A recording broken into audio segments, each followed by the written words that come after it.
Hi there! Tonight we slip into the muddy, candlelit world of medieval Europe, where dating as a woman is less about swiping right and more about dodging nosy villagers and your parents' schemes.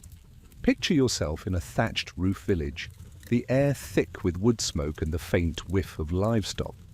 You're tugging at your woolen kirtle, trying to look presentable while chickens cluck at your feet. Dating here isn't exactly a fairy tale. Honestly, you probably won't survive. Gossip mill if you sneeze in the wrong suitor's direction. So before you get comfortable, take a moment to like the video and subscribe, but only if you genuinely enjoy what I do here. Drop a comment with your city and the time where you are. I love picturing you all cozying up across the globe. Now, dim the lights, maybe turn on a fan for that soft background hum, and let's ease into tonight's journey together. You're a young woman in a 14th century village, and the whole place is buzzing about who's marrying whom. The village square, really just a patch of dirt where the well sits, is the heart of this matchmaking madness. You trudge there daily, bucket in hand, knowing every eye is on you. The baker's wife, Agnes, leans over her stall, whispering to the blacksmith's mother about your prospects. "She's got strong hips," Agnes mutters as if you're a prize cow. You roll your eyes but keep walking. Privacy? Forget it. The village is small, maybe 200 souls, and everyone knows your business. If you so much as smile at the millers, son, it's halfway to a betrothal by supper. Here's a mainstream fact.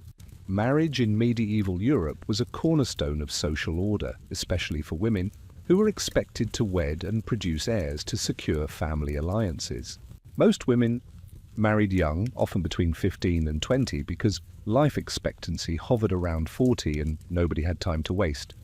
You're 17, prime matchmaking age, and the pressure is on.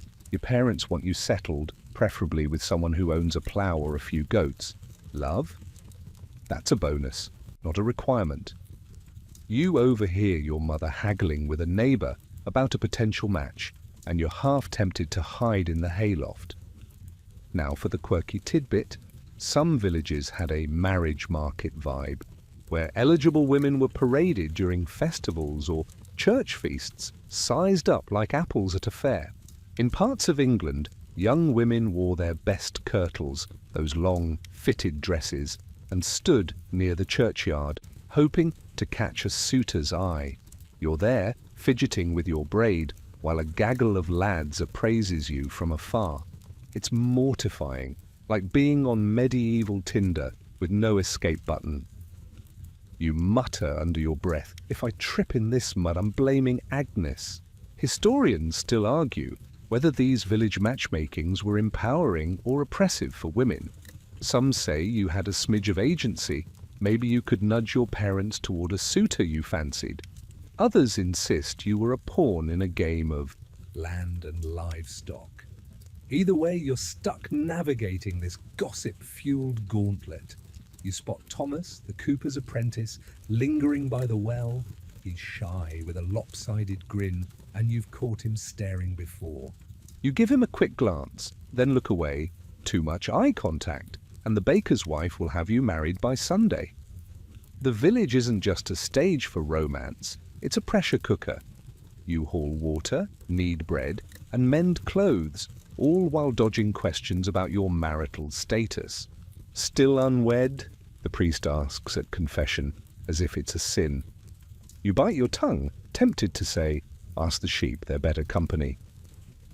Humor keeps you sane, but the stakes are real. A good match means security, food, a roof, maybe a kid or two. A bad one? You're stuck with a drunkard, or worse, a man who thinks wife means servant. You've seen it happen to your cousin Maud, who married a tanner and now smells like Hyde all day. Poor Maud. You linger, pretending to adjust your bucket. Thomas is still there, fiddling with a stick. You're not sure if he's brave enough to speak, but the village is watching, and you're not about to make the first move. The sun dips low, casting long shadows, and you head home, your heart a little lighter despite the chatter. Tomorrow, you'll face the same routine: work, gossip, and the endless quest for a match. For now, you're just you, dreaming of a life where love isn't a transaction. You're back in your family's cramped, smoky cottage, the fire crackling as your mother stirs a pot of barley pottage. The air smells of damp wool and herbs, and you're perched on a wobbly stool, mending a torn shift. Your parents are deep in conversation about your future, and you're trying not to eavesdrop, though it's impossible not to. They're haggling over your dowry, the bundle of goods meant to sweeten your marriage prospects. You prick your finger with the needle and mutter a curse under your breath, half because of the sting, and half because you're tired of being discussed like a sack of grain. This is medieval dating, and your family holds the reins. Your parents aren't cruel, just practical. Marriage is a contract, and they want you settled with someone who can keep you fed and safe. Your father, a tenant farmer with a weathered face, is adamant about finding a suitor with land. No son-in-law of mine will be a landless rogue, he grumbles, as if you've been eyeing the village beggar. Your mother, sharp-tongued but soft-hearted, counters that a skilled craftsman might do, maybe a carpenter with steady hands. You roll your eyes. Do they think you're helpless without a man? But deep down, you know they're right about one thing. A woman alone in this world faces a tough road. Here's a mainstream fact. Dowries were central to medieval marriages, especially in rural communities. A dowry could include linens, cookware, a cow, or even a small plot of land, whatever your family could spare.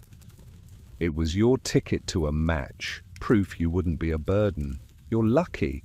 Your family has scraped together a modest dowry, a chest of woven blankets, a copper pot, and a scrawny heifer. It's not much, but it's enough to make you a contender. Your parents are now eyeing Thomas, the cooper's apprentice you noticed, by the well, but they're also considering Ralph, a widower with a small field. Ralph's twice your age and smells like onions, but land is land. Now for the quirky tidbit. In some villages, dowry disputes got so heated that families resorted to public dowry auctions at church steps. Picture your mother standing in the village square, shouting the virtues of your blankets while neighbors bid on your future. Thankfully, your village skips this humiliation, but the haggling is still intense. Your uncle chimes in, suggesting, "You're worth more than a heifer, maybe two." You stifle a laugh, imagining yourself appraised like livestock at market. 2 cows and a chicken, final offer, you whisper to yourself, hoping nobody hears. Historians still argue whether dowries gave women leverage or just commodified them. Some say a hefty dowry let you negotiate a better match, maybe even sway your parents toward a suitor you liked. Others argue it reduced you to a bargaining chip you're worth, tied to pots and cattle. You feel the weight of both sides. Your dowry is your family's pride, but it also chains you to their plans. You'd rather talk to Thomas yourself, see if his shy smile hides a kind heart. But that's not how this works. Your parents decide, and you're expected to nod along. You set down the mending, your fingers sore, and glance at the fire. Your mother catches your eye and softens. "We just want you secure, love," she says, her voice low. You nod, but your mind wanders to the village well, to Thomas lingering with his stick. You wonder if he's thinking of you, or if he's just another boy dreaming of a dowry to boost his own prospects. The thought stings, but you push it aside. You're not naive. You know love is a luxury, and most matches are built on survival. Still, you can't help hoping for a spark, something to make this feel less like a transaction. Your father drones on about Ralph's field, and you tune him out, focusing on the fire's glow. You imagine slipping away to the village square, maybe bumping into Thomas by chance. It's a silly fantasy. Your parents would have a fit. but it keeps you warm. The cottage grows quiet, the haggling done for now. You pick up your needle again, stitching slowly, each thread a reminder of the life being woven for you. Tomorrow your parents will talk to Thomas's master, maybe even Ralph's kin. For now, you're just a girl with a dowry waiting to see who claims it. You're kneeling in the dim, chilly nave of your village church, the stone floor biting through your skirts. It's Sunday, and the air hums with murmured prayers and incense, though the scent of unwashed wool from the congregation cuts through. You're supposed to be focused on the priest's droning sermon, but your mind is elsewhere, on Thomas, on your parents' dowry talks, on the fact that the church has a say in who you might marry. The priest, Father Godwin, stands at the altar, his voice stern as he lectures about virtue and obedience. You catch his eye and he frowns, as if he knows you're daydreaming. You straighten up, pretending to pray, but really you're wondering how much sway this man has over your heart. The church isn't just a place for worship, it's the gatekeeper of medieval romance.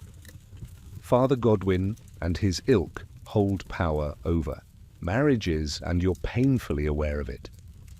You fidget with your sleeve, recalling how he interrogated your friend Joan last month about her unseemly laughter with a ploughman. Now you're under scrutiny, a young woman ripe for marriage, in a world where the church dictates love's boundaries. You glance at the wooden cross above the altar and think, if God's watching, I hope he's got better things to do than police my smiles. Here's a mainstream fact. The medieval Catholic Church controlled marriage through canon law, requiring couples to wed publicly, often in the church porch, to ensure legitimacy. You can't just elope with Thomas, no matter how much you like his lopsided grin.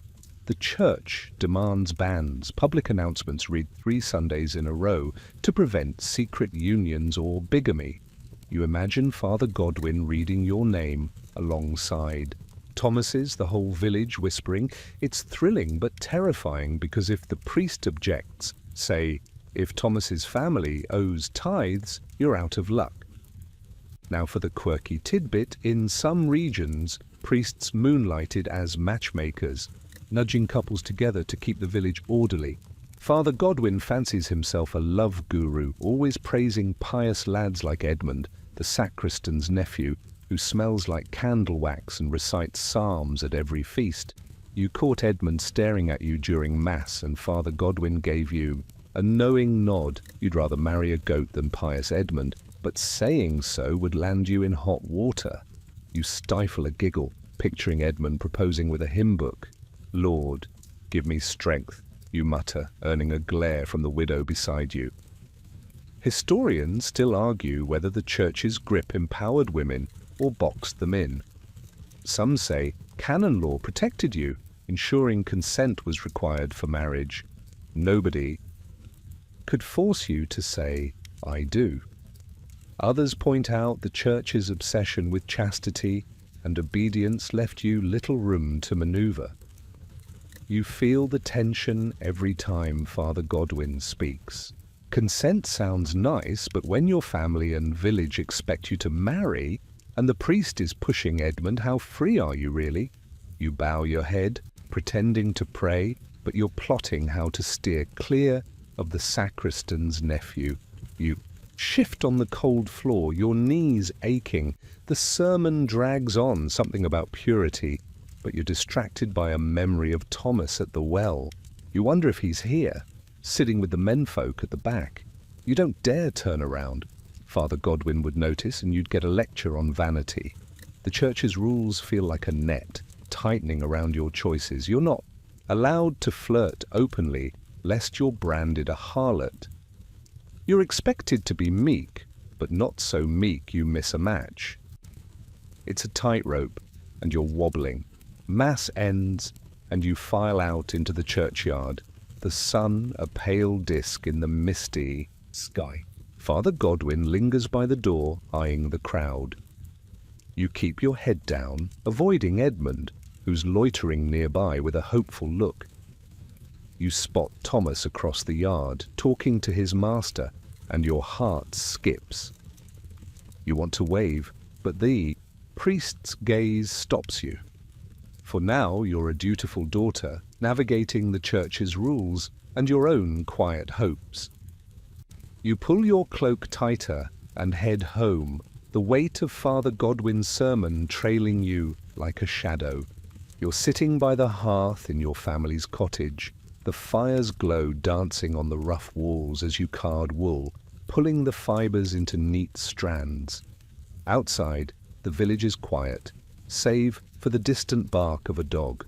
Your mind, though, is far from the monotonous task. It's wandering to the tales of courtly love you've overheard from travelling peddlers and the occasional minstrel. You imagine yourself as a noble lady in a flowing gown, a knight kneeling before you, pledging his heart with poetic vows. Then you glance at your calloused hands and snort. Courtly love. In your muddy village, it's about as likely as a dragon swooping in for tea. Still, those romantic stories tug at you, a shimmering escape from the dowry talks and Father Godwin's sermons. Courtly love is the stuff of songs, not your reality. You're no high-born lady in a castle, and Thomas, with his cooper's tools, is no shining knight.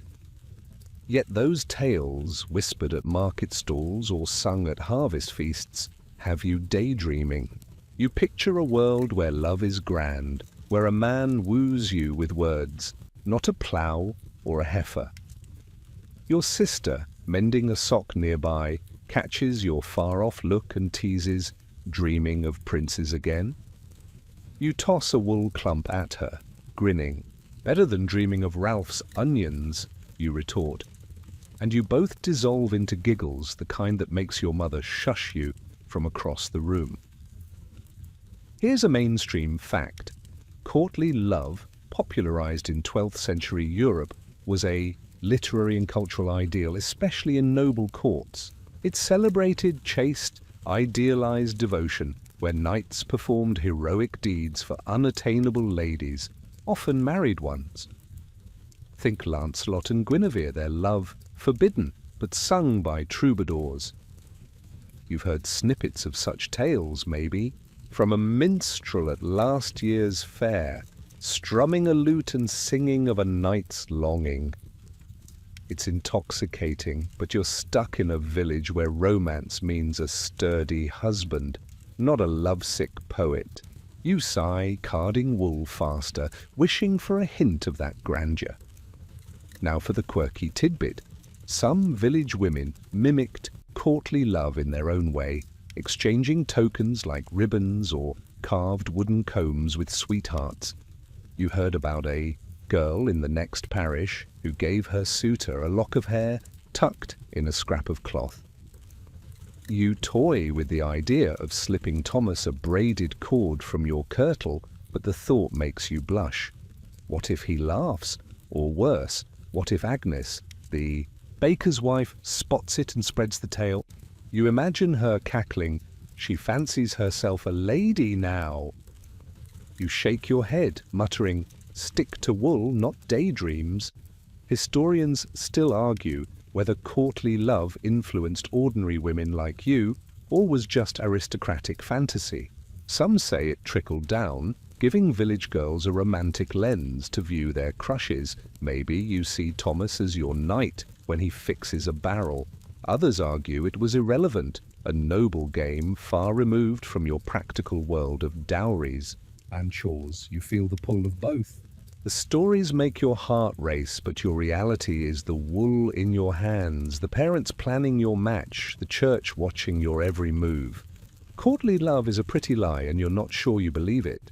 You pause, stretching your cramped fingers, and glance out the cottage's small window.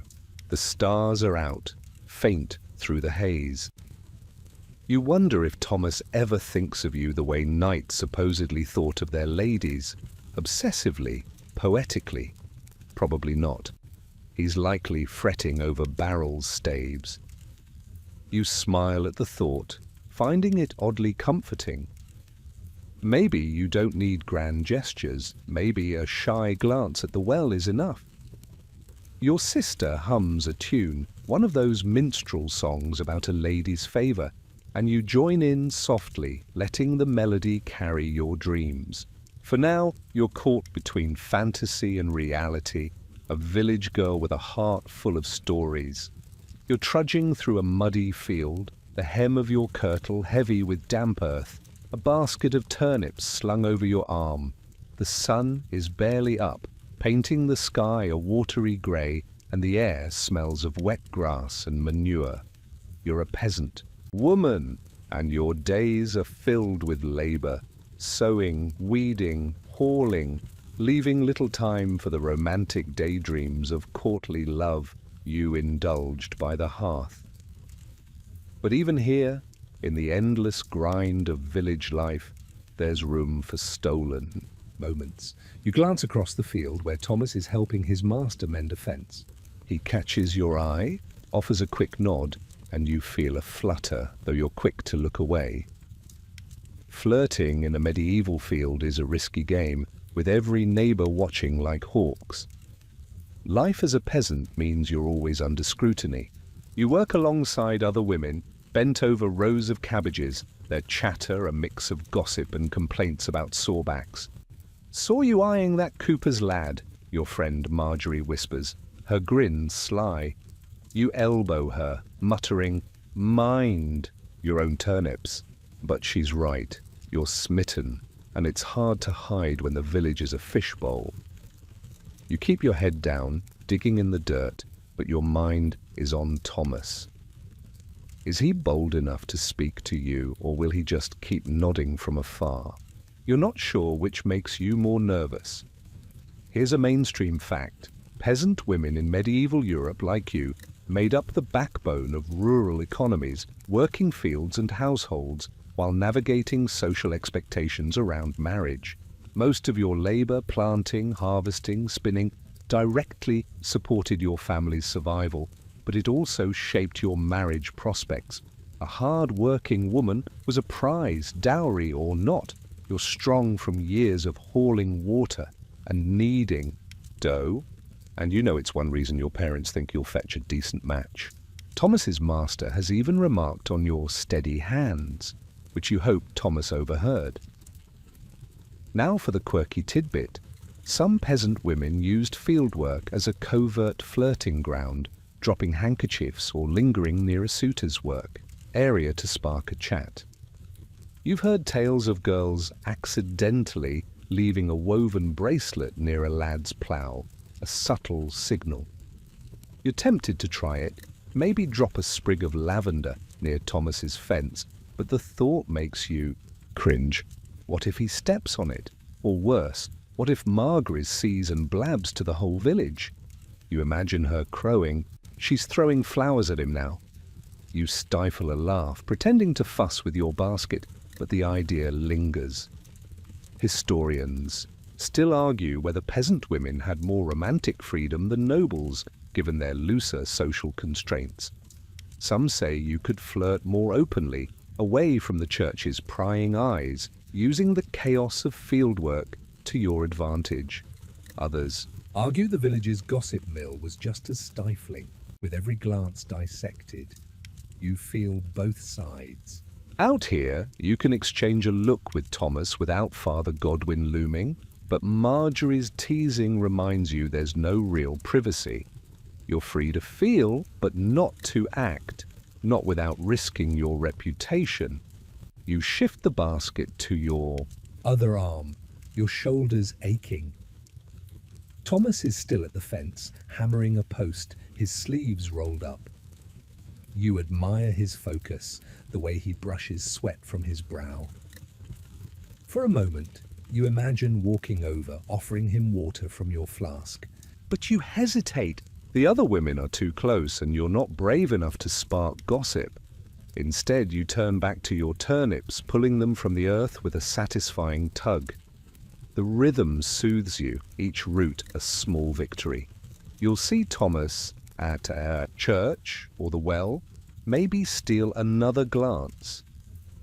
For now, the field is your world. Mud, labor, and the quiet hope of something more.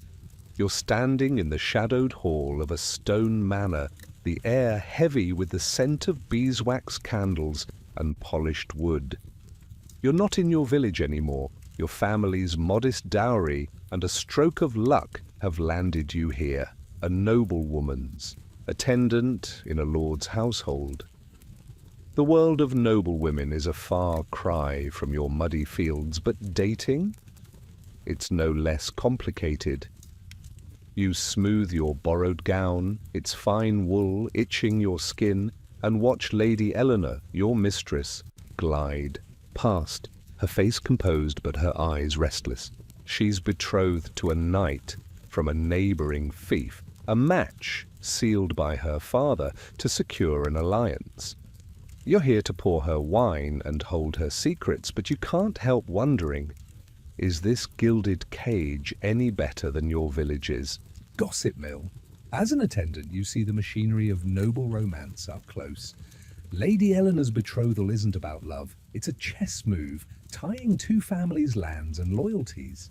You've heard her sigh over a troubadour's song, her fingers tracing the embroidery on her sleeve, but she's got no say in her future. You're grateful for your peasant roots, where at least you might nudge your parents toward Thomas. Here, choice is a luxury even wealth can't buy. You adjust a silver hairpin in Eleanor's hair, murmuring, "You look radiant, my lady." But you're thinking, I'd rather flirt by the well than marry for a treaty. Here's a mainstream fact. Noblewomen in medieval Europe were often pawns in political alliances, married off to cement peace or expand influence. Betrothals could be arranged when girls were as young as 7, though weddings typically waited until their teens. Eleanor, at 19, is older than most brides, but her father held out for a strategic match. You've seen the knight, Sir Baldwin, a stern man with a scar across his cheek. He's courteous enough, but his eyes are cold, and you've caught Eleanor, flinching at his touch. You wonder if she dreams of courtly love like you did, or if she's resigned to her role. Now for the quirky tidbit. Some noblewomen used their attendants, you, to pass secret messages to forbidden suitors, risking everything for a taste of romance. You've heard whispers of a lady in a nearby castle who sent love poems to a squire through her maid. You imagine Eleanor slipping you a note for a dashing minstrel, but she's too cautious, her every move watched by her father's stewards. Still, you tease yourself with the idea, picturing yourself sneaking through torchlit corridors. Me, a love courier? You mutter, adjusting Eleanor's veil. I'd trip over a candlestick first. The thought makes you grin, though you keep it hidden. Historians still argue whether noblewomen found ways to subvert these arranged matches or were wholly trapped by duty. Some say they wielded soft power, charming suitors or delaying betrothals with clever excuses. Others insist their lives were scripted, their feelings irrelevant. You see both in Eleanor. She's poised, but her hands tremble when Baldwin's name is mentioned. You feel a pang of kinship, remembering your own fears about Ralph, the onion-scented widower. Noble or peasant, the pressure to marry right binds. You both, though her chains are gilded and yours are mud-stained.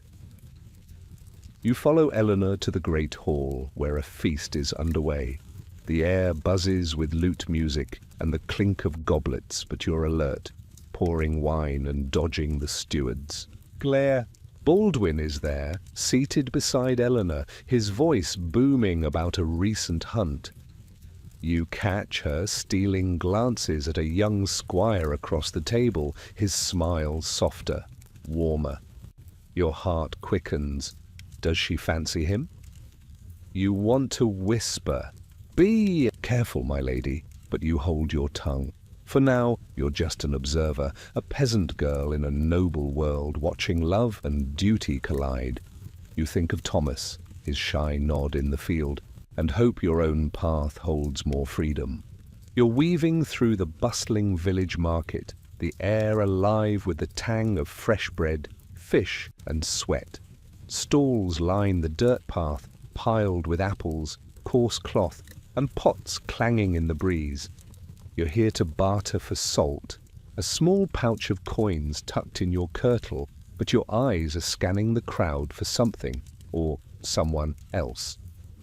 Markets are where village life pulses, and for a young woman like you, they're a rare chance to catch a suitor's eye without Father Godwin or your mother hovering.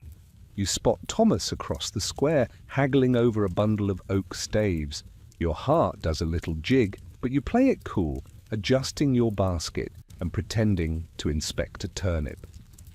The market is a chaotic stage for medieval flirtation. You dodge a cart of squealing pigs, sidestepping a puddle, and weave past Agnes, the baker's wife, who's already whispering about someone's scandalous glance. You're not naive. You know a lingering look at Thomas could spark rumours faster than a dropped candle in a hayloft. Still, the crowd offers a sliver of freedom. You're not kneeling in church or toiling in the fields. Here, you can be a little bolder, maybe even smile if nobody's watching too closely. You mutter to yourself, if I trip over that pig, I'm blaming Agnes for jinxing me. Here's a mainstream fact. Medieval markets were social hubs, especially in rural areas where villagers gathered not just to trade, but to gossip, court, and settle disputes. For women, markets were a rare public space to be seen, often dressed in their best kirtles to signal marriageability. You've pinned your hair carefully today, a small act of defiance against your mother's rushed braiding.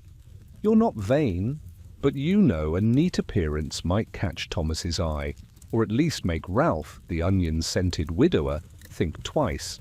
You hope Thomas notices, though you'd settle for him not dropping his staves in a panic. Now for the quirky tidbit. In some markets, women signalled interest by offering small gifts like a bruised apple or a sprig of herbs, passed off as market banter.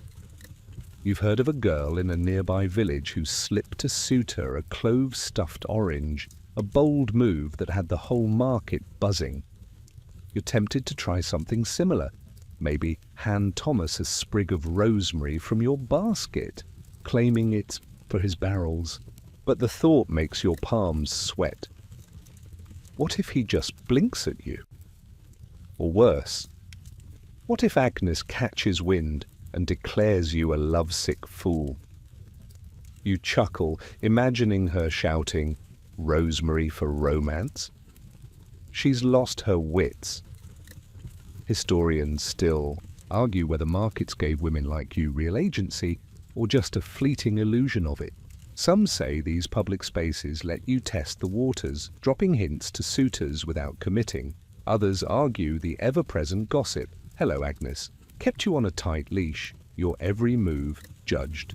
You feel the tug of both. The market's energy makes you bold, but the weight of watchful eyes keeps you cautious. You steal another glance at Thomas, who's now laughing with a merchant. His ease makes you jealous. You'd love to laugh like that, free of the village's scrutiny. You linger by a stall, pretending to haggle over a skein of wool. Thomas is closer now, his bundle of staves under one arm. You muster courage, brushing past him accidentally, your basket grazing his elbow. "Oh, pardon," you say, your voice steadier than you feel.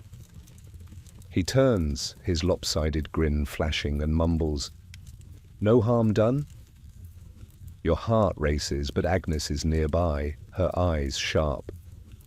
You move on, clutching your basket, the moment gone, but not forgotten. The market hums around you, a whirlwind of possibility and peril, and you head home, salt in hand and a spark of hope in your chest. You're swaying to the rhythm of a fiddler's tune, your feet shuffling on the packed earth of the village green. It's a rare feast day, St. John's Eve, and the air is thick with the scent of roasted mutton, wood smoke, and wildflowers woven into garlands. Torches cast flickering light, and the village is alive, laughter mingling with the crackle of a bonfire. You're in your best kirtle, the one with faded green trim, and you've loosened your braid just enough to feel a little daring. Festivals like this are a golden chance to flirt, but you're dodging chaperones. Your mother's sharp-eyed friend, Beatrice, is circling like a hawk. You spot Thomas near the ale cask, his face flushed from a dance or maybe a mug too many, and you wonder if tonight's the night he'll speak. Feasts are the village's answer to a modern nightclub, minus the strobe lights, but with just as much drama. You join a circle dance, hands linked with other girls, your steps clumsy but spirited. The music lifts you, and for once you're not hauling turnips or dodging Father Godwin's sermons. But flirting here is a delicate art. You can't be too bold. Beatrice would tattle to your mother faster than you can say misfit. You catch Thomas watching you, his lopsided grin sparking a warmth in your chest. You twirl, pretending it's for the dance, but really, it's for him. "If I fall in this mud," you mutter, "I'm blaming the fiddler." Here's a mainstream fact. Medieval festivals, tied to saints' days or harvests, were key social events where young people courted under communal watch. Dancing, feasting, and games gave you a chance to shine, showing off your grace or wit to potential suitors. You're no noblewoman with a choreographed gavotte, but you know a lively step can turn heads. Your mother's drilled it into you. A good match starts with a good impression, and tonight you're determined to make one. Thomas is lingering, and you hope he's noticing your green kirtle, not the mud on your shoes. Now for the quirky tidbit. Some festival games doubled as flirting rituals, like Thread the Needle, where couples darted through linked arms, brushing close enough to spark whispers. You joined one earlier, giggling as you ducked under Marjorie's arm, only to find Thomas on the other side, his hand grazing yours. It was accidental, probably, but your heart hasn't stopped pounding since. You imagine Beatrice squawking, "She's throwing herself at him," and you stifle a laugh, picturing her chasing you with a ladle. The game's over, but you're scheming to join another, hoping Thomas will too. Historians still argue whether festivals gave women like you real romantic freedom or just a supervised stage. Some say these nights let you test suitors, using dances to gauge interest without committing. Others argue chaperones like Beatrice ensured you stayed in line, your every twirl judged. You feel both truths. The bonfire's glow makes you bold, but Beatrice's glare keeps you cautious. You steal another glance at Thomas, who's now tossing a pebble with a friend. You want to join him, maybe tease him about his aim, but you hesitate, knowing the village is watching. The dance ends, and you step aside, catching your breath near a cart of apples. Thomas is closer now, offering a shy, "Good step, that." Your cheeks burn, but you manage a nod, muttering, "Better than tripping." He laughs, and for a moment, it's just you two, the firelight softening the world. Then Beatrice calls your name, waving you over to help with the bread. You sigh, shooting Thomas a quick smile before obeying. The festival hums on, music and laughter weaving through the night, and you carry his words with you, a small treasure to savor as you dodge chaperones and dream of tomorrow. You're tucked in the dim corner of your family's cottage, the fire reduced to glowing embers, casting soft shadows on the wattle and daub walls. It's late, and the village is asleep, but you're wide awake, clutching a scrap of parchment. You've been hiding all day. It's a note, slipped to you by Marjorie at the St. John's Eve feast, written in Thomas's uneven scrawl. "Meet me by the oak at dawn." Your heart thumps like a drum, and you're torn between excitement and dread. Secret letters are the stuff of courtly love tales, But in your muddy village they're a gamble. If your mother finds this, or worse, if Agnes the baker's wife gets wind, you'll be the talk of the square. You trace the words with your finger, muttering, "If I get caught, I'm blaming Marjorie's big mouth." Passing clandestine notes is your village's version of texting, but with higher stakes. You've heard whispers of other girls doing it, slipping words of affection through friends or hiding them in market baskets. But it's rare and risky. You're no noblewoman with a trusted attendant to play courier like Lady Eleanor in the manor. You're just a peasant girl, and this note feels like a spark that could either light your way or burn everything down. You tuck it under your straw mattress, praying your sister doesn't snoop. One snore from her, you think, and I'm tossing this in the fire. Here's a mainstream fact. Written communication in medieval villages was uncommon, as most peasants, including you, were illiterate. But by the 14th century, some young men like Thomas learned basic writing from priests or apprenticeships, especially in trades like coopering. His note is simple, scratched with charcoal on a scrap of parchment, likely pilfered from his master's workshop. It's a small miracle he can write, and you're both thrilled and terrified he used it on you. You can't read it yourself, Marjorie deciphered it for you, giggling. But the act feels impossibly bold, like something from a minstrel's tale. Now, for the quirky tidbit. In some villages, lovers used coded symbols in notes like a pressed flower or a knotted string to avoid prying eyes. You've heard of a girl who received a twig tied with wool, a secret, I fancy you, from her suitor. You check Thomas's note again, half hoping for a hidden symbol, but it's just words. You imagine him agonizing over it, his hands smudged with charcoal. If he misspelled oak, you whisper, I'm never letting him live it down. The thought makes you smile, easing the knot in your stomach, though you're still jittery about meeting him.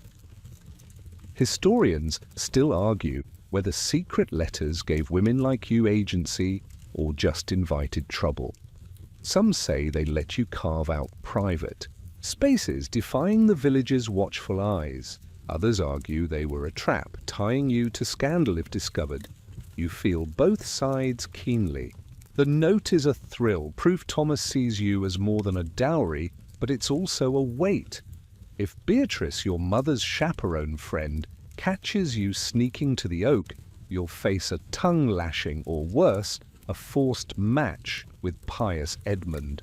You shudder, picturing his candle wax scent.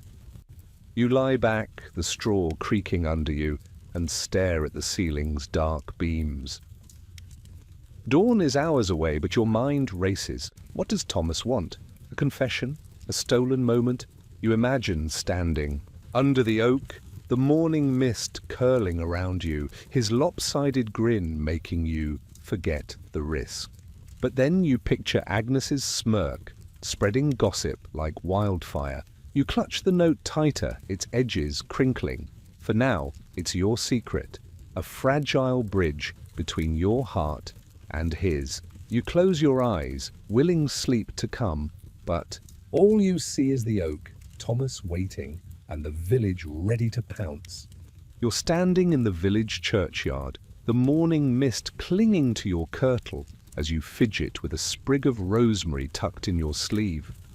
The betrothal ceremony for you and Thomas is about to begin, and your stomach is a knot of nerves. It's not the grand affair of nobles, but it's formal enough. Father Godwin in his robes, your parents beaming, and a small crowd of neighbors murmuring approval. Thomas stands across from you, his hands clasped, his lopsided grin replaced by a look of earnest panic. You met him by the oak weeks ago after that secret note, and his shy confession, "I'd have you if you'd have me," led to this. Now you're sealing it, and the weight of the moment feels heavier than a cart of turnips. You mutter under your breath, "If I faint, I'm blaming this rosemary."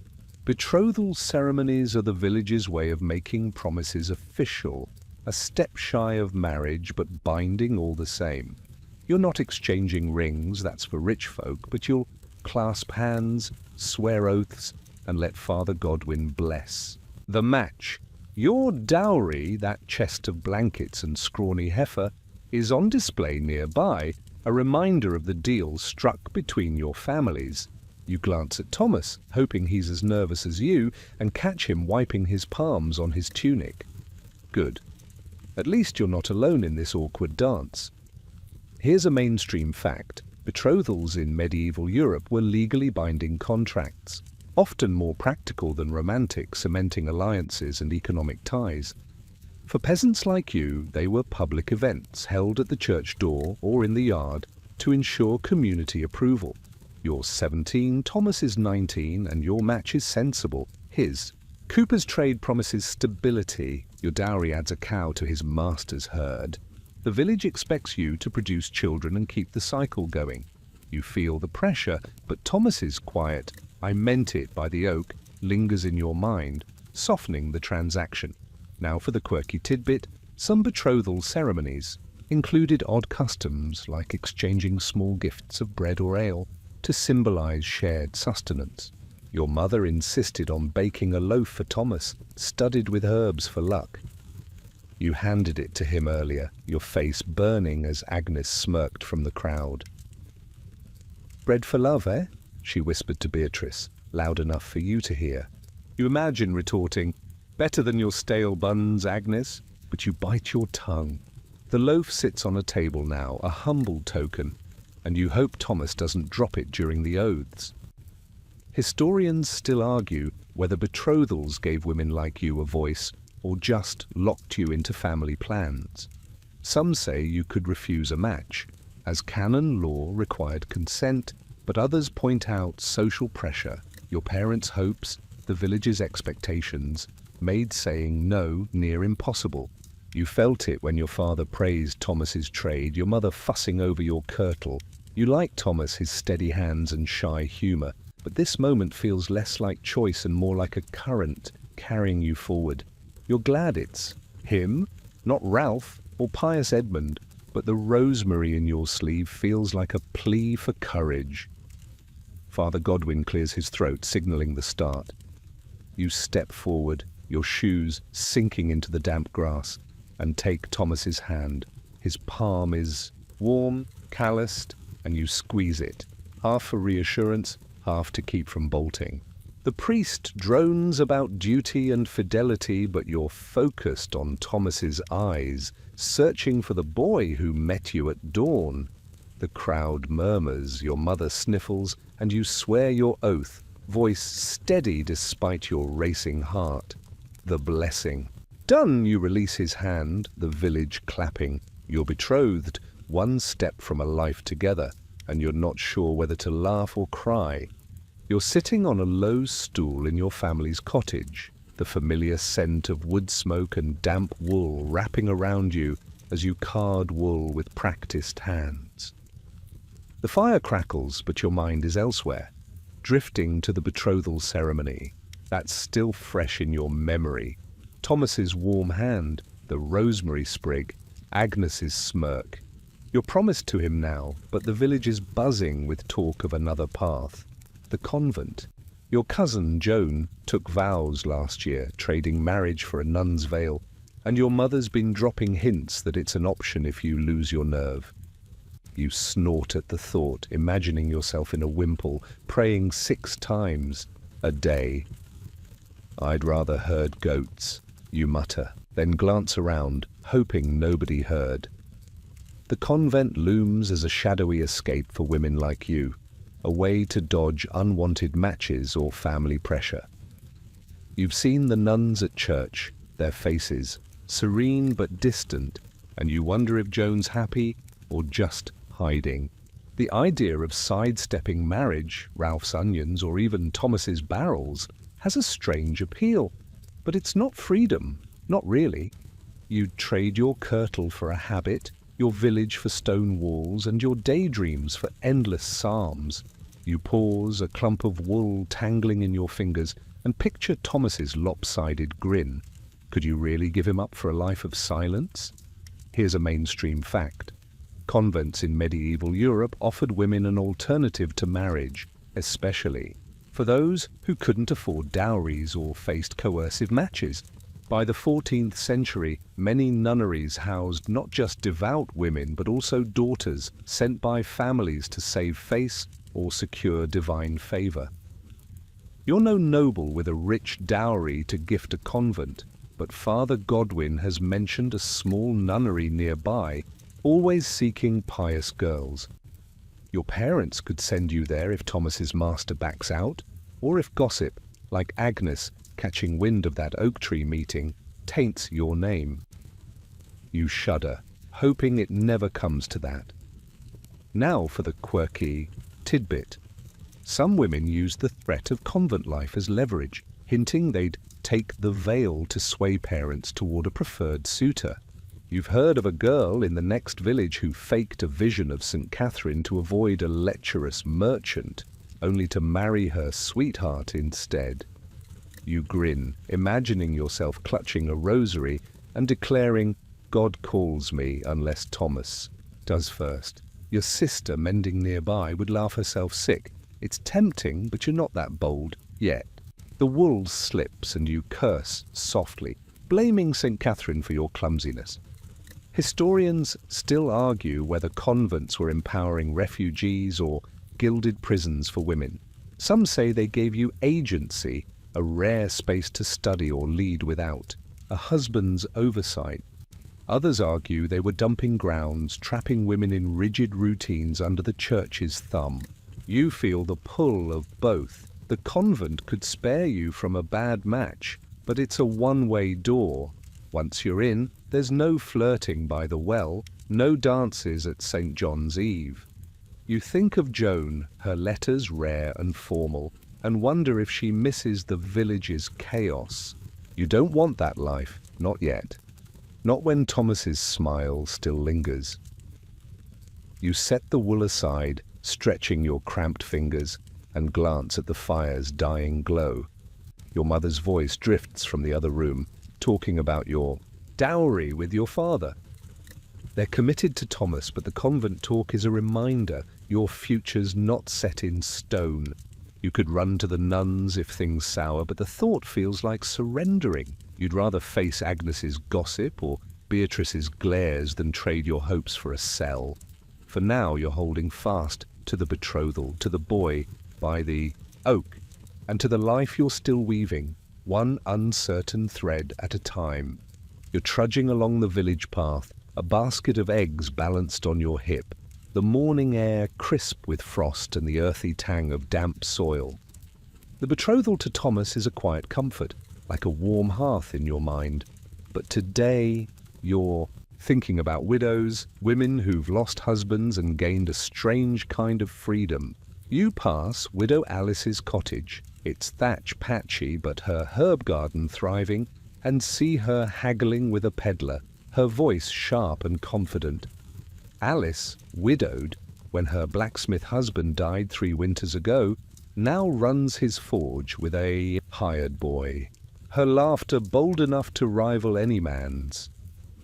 Widows fascinate you. They navigate love and life without the chains of dowries or betrothals. You shift your basket, muttering, "If I outlive Thomas, I'll be half as fierce as Alice, or at least get her herb garden." Widowhood is a rare window of independence in your medieval world, a chance to choose your own romantic path.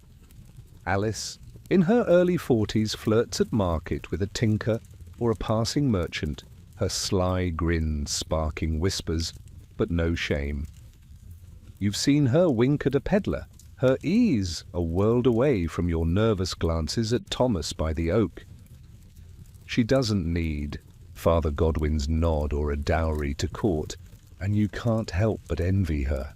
You imagine yourself widowed someday, free to jest with suitors or ignore them entirely. "I'd flirt like Alice," you whisper, "but maybe with a better cloak." Here's a mainstream fact. Widows in medieval Europe often gained legal and social autonomy, especially if they inherited a trade or land. Canon law let widows like Alice remarry or stay single, and many ran businesses, brewing, weaving, or, in Alice's case, blacksmithing. Her forge keeps her fed, her cottage cozy, and her status as a good widow earns her respect, even from Father Godwin. You admire her, but you know not all widows fare so well.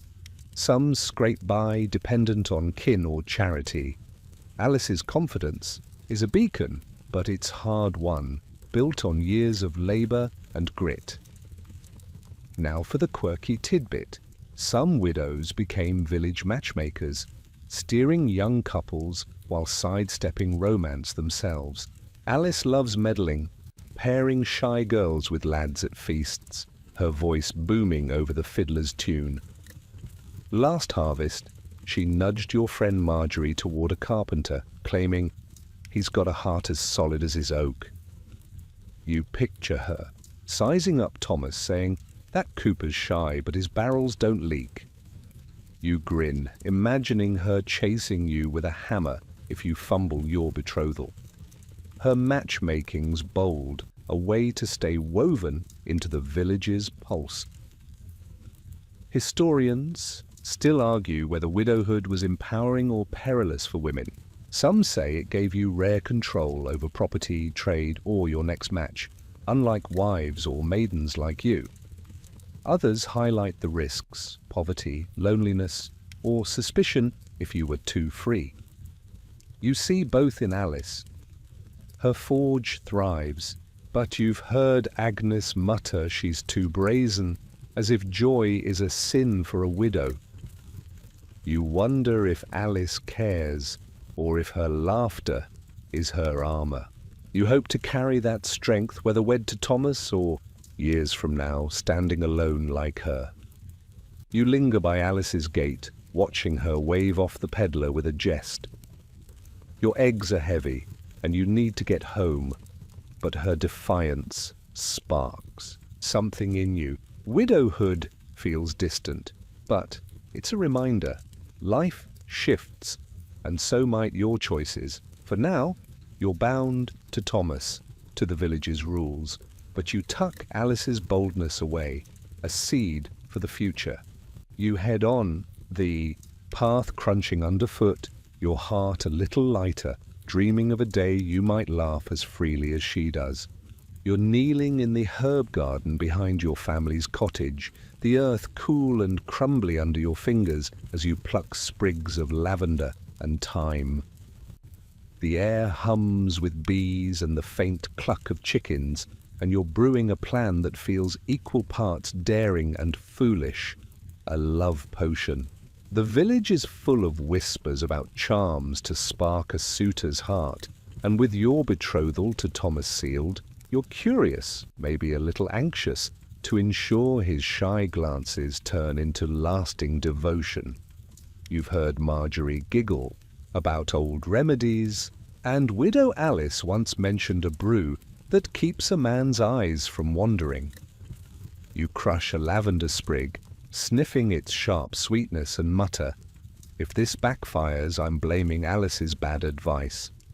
Love potions are the village's open secret, a mix of folklore and desperation passed down by women like you. You're not trying to hex Thomas, his lopsided grin already has you smitten, but you want insurance, something to stoke the spark you felt by the oak. You imagine slipping him a charm, his eyes lighting up, and you laugh at yourself, picturing him choking on a thyme-laced ale. "Great," you whisper. "I'll woo him with a coughing fit."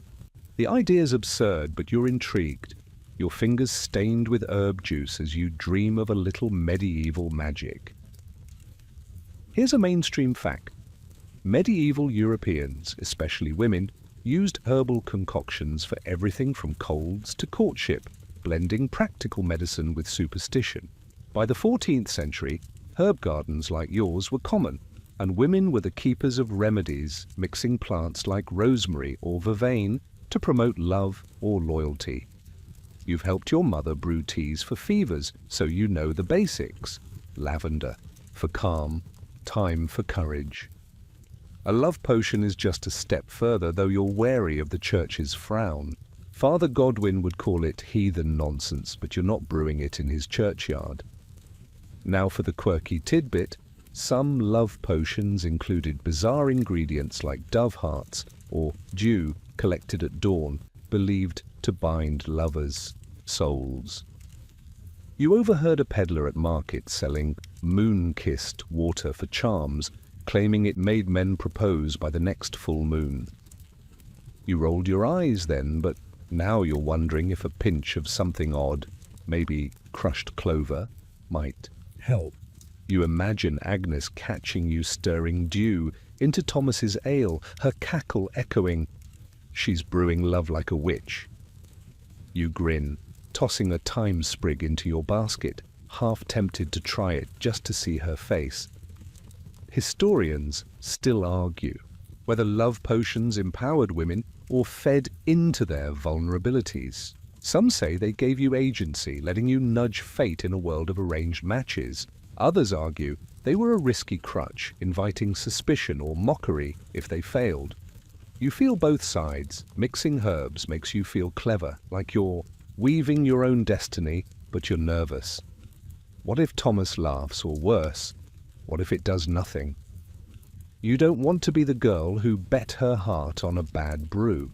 Still, you gather your herbs, tucking them into your apron, determined to try. You stand, brushing dirt from your kirtle, and glance at the sinking sun. Tonight, you'll grind the lavender and thyme, maybe add a whisper of mint for luck. You won't tell Marjorie, she'd blab to half the village, but you might ask Alice for a tip, her knowing wink worth more than a peddler's promises. You head inside, your basket heavy with possibility, the betrothal oath echoing in your mind. Thomas is yours, or nearly so, and whether by charm or chance, you're determined to keep his heart.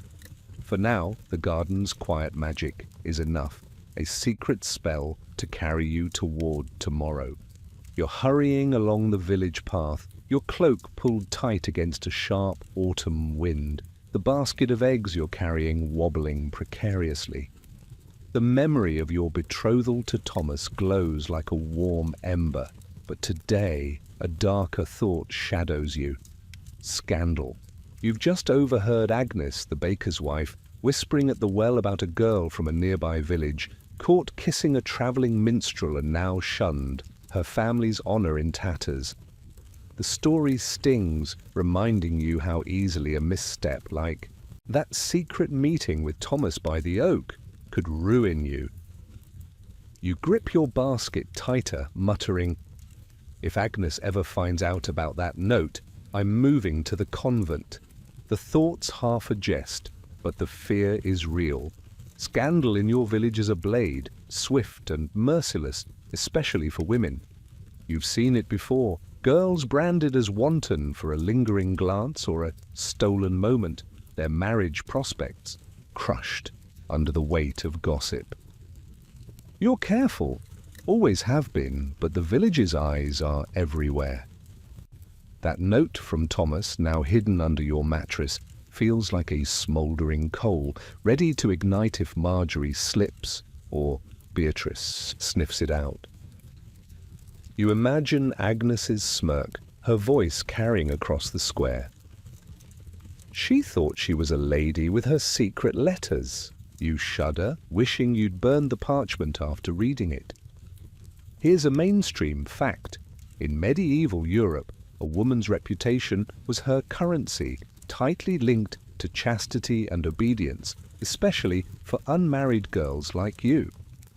Canon, law and village norms demanded purity, and any hint of impropriety, real or rumoured, could bar you from a good match or mark you as fallen. You know this, having watched your mother drill it into you. Keep your eyes down, your steps modest, your heart guarded. Your betrothal to Thomas should shield you, but even now a whisper of scandal could unravel it. leaving you to face Ralph's onions or the convent's walls. Now for the quirky tidbit. Some villages had public shaming rituals for wayward women, like parading them in a cart or making them wear odd headgear, though this was rarer for minor offences. You've heard of a girl forced to carry a leek through her village for flirting too openly, the vegetable a mocking symbol of her green judgment. You picture yourself with a leek, Agnes cackling, and you stifle a nervous laugh. "I'd eat the leek first," you whisper, though the thought of such humiliation makes your stomach churn. Thank heavens your village sticks to gossip, not carts, but Agnes's tongue is punishment enough. Historians still argue whether scandals' consequences were harsher for women due to patriarchal control, or if men faced similar scrutiny for moral lapses. Some say women bore the brunt, their honour tied to family status, while men could shrug off rumours. Others note that men too risked social demotion for reckless behaviour. You feel the imbalance keenly. Thomas's note was bold, but you'd pay the steeper price if it's found. You're not bitter, just wary, knowing one wrong move could cost you the life you're building with him. You glance at the sky, grey and heavy, and quicken your pace. You reach the cottage, setting the eggs by the hearth, your hands still trembling. The village feels smaller today, its judgment closer. You think of the girl with the minstrel now, an outcast, and wonder if she regrets her kiss or just the village's cruelty. You won't make her mistake, not with Thomas's steady hands waiting, not with your future so near. You check the note's hiding place, reassuring yourself it's safe, and vow to be cautious. The wind howls outside, but you're warm by the fire, holding fast to your betrothal and the fragile hope that scandal won't touch you. You're sitting by the hearth in your family's cottage, the fire's embers casting a soft, fading glow across the room. The air smells of cooling bread and the faint must of straw, and you're mending a worn kirtle, your needle moving slowly as you reflect on the winding path of love that's brought you here. The betrothal to Thomas feels like a quiet victory, his lopsided grin a steady light through the village's gossip, the church's rules, and your own fleeting fears. You've navigated matchmakers, dowries, secret notes, and the shadow of scandal, each step shaping you into a woman who's learned to balance hope with caution. You pause, the needle still, and wonder how this journey, your heart's gamble, will echo through the years. "If I tell our children about that oak," you murmur, "I'll leave out Agnes's nosy stare." This moment is for looking back, for tracing the threads of your medieval romance. You think of the well where you first caught Thomas's eye, the market where you brushed past him, the festival where his words, "Good step that," made you blush. You've dodged Ralph's onions, Father Godwin's matchmaking, and the convent's pull, all to stand here, promised to a cooper with steady hands. You're not naive. Marriage won't be all dances and lavender charms. There'll be toil, children, maybe quarrels over broken barrels. But you've chosen Thomas, or fate has, and that feels like enough. You smile, imagining him tripping over his vows at the wedding, and whisper, "I'll catch him if he doesn't catch me first." Here's a mainstream fact. Marriage in medieval Europe was a cornerstone of social and economic life, binding families and securing futures, especially for women like you. By the 14th century, most women married in their late teens, as you will, their lives woven into their husbands' trades and kin. Your match with Thomas is typical, a peasant union built on mutual need and a spark of affection. But it's yours, carved from village scrutiny and your own quiet defiance. You'll move into his master's household soon, your dowry's heifer grazing beside his barrels, and together you'll build a life, one plough, one child, one day at a time. Now for the quirky tidbit. Some medieval couples marked their bond. with small personal rituals like planting a tree or sharing a carved spoon, symbols of growth and partnership. You and Thomas haven't done this yet, but you're toying with the idea of gifting him a wooden comb etched with a tiny oak leaf, a nod to your dawn meeting. You imagine Agnes spotting it and squawking, "She's gone soft for trees now." You chuckle, the needle slipping, and decide to make the comb anyway, scandal be damned. It's a small act, but it feels like claiming your story. Historians still argue whether love, as you feel it, was central to medieval marriages or a happy accident. Some say practical concerns, land, labour, lineage, trumped emotion, especially for peasants. Others insist affection, like yours for Thomas, often grew within those constraints, a stubborn flower in rocky soil. You feel both truths. Your parents' dowry talks, the church's bans, the village's eyes, they framed your path. But Thomas's note, his hand in yours at the betrothal, those were yours, sparks of something deeper. You don't need a troubadour's song to know it's real. You set the mending down, your hands tired, and lean toward the fire's last warmth. The cottage is still, your family asleep, and the world feels soft like a blanket settling over you. You think of Widow Alice's bold laugh, Lady Eleanor's trapped sighs, the girl shunned for a minstrel's kiss. Their stories, like yours, are woven into this village, each a lesson in love's risks and rewards. You're ready for what's next. Thomas, the wedding, the years ahead, because you've faced the village and found your place. The fire dims and you feel peace, your heart steady as you drift towards sleep. And now let's ease you into rest. Picture the village at dusk, the sky a gentle purple, the air cool and scented with hay. You're walking the path home, your steps slow, the weight of the day lifting like mist. The cottages glow faintly, their fires banked, and the world is quiet, save for a distant owl's call. You're safe, wrapped in the rhythm of this place, its stories fading into dreams. Let your breath soften, your shoulders sink, each moment carrying you deeper into calm. The village sleeps, and so can you, held by the warmth of a life you've begun to build. Good night, sweet dreamer, until the morning light. Sweet dreams.